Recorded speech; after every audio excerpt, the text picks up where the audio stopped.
Pro tips.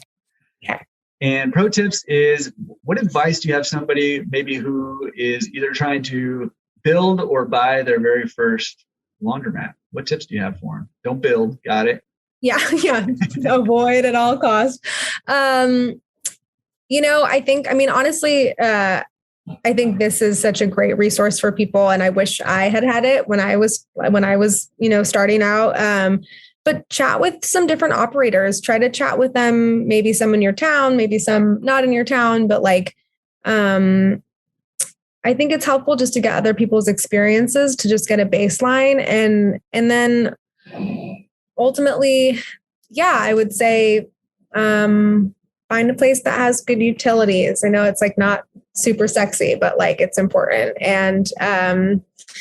And make sure that you're really good about negotiating with your lease. And then, find equipment that you really like. You're going to be with it for a long time. And I feel lucky in that regard. I do really like the brand that we chose, especially from a maintenance perspective. It's been pretty good to us.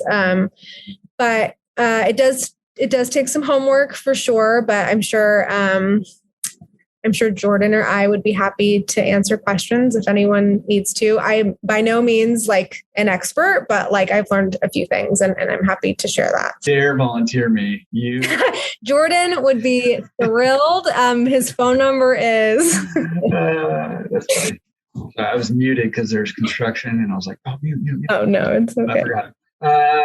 No, but seriously, I think that's good and super good advice all the way around. And that the equipment stuff, it's interesting because there are nuances, within the different equipment. So trying to figure out what it is that you're looking for, what it is that you need, and what equipment is going to best suit those needs is really important. So get a hold of Ariana and yeah, I'm basically your new distributor. Hello.